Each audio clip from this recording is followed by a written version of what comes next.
রাষ্ট্রের কাঠামোতে বিদ্যমান বৈষম্যমূলক আইন সংশোধন ছাড়া নির্বাচন অনুষ্ঠান অর্থবহ হবে না বলে মন্তব্য করেছেন অর্থনীতিবিদ ডক্টর দেবপ্রিয় ভট্টাচার্য।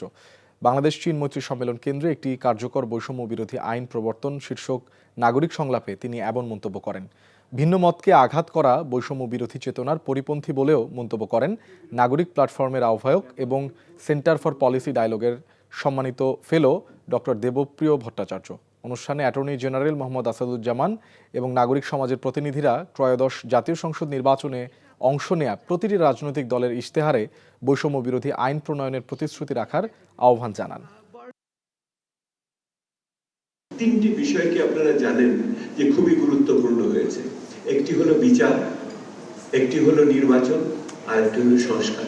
যদি আমরা চাই নির্বাচন, তাহলে অবশ্যই এই সর্বজনীন বৈষম্য বিরোধী আইনের প্রয়োজন প্রবর্তন। এই আইনের প্রবর্তন আমার নির্বাচনের ক্ষেত্রে একটি বাতাবরণ পরিবেশ সৃষ্টি করবে। আমরা বৈষম্য বিরোধী কথা বলবো, কিন্তু কোনো বৈষম্য নিয়ে কথা বলবো আর কোনো বৈষম্য নিয়ে কথা বলবো না, এটা তো হতে পারে না।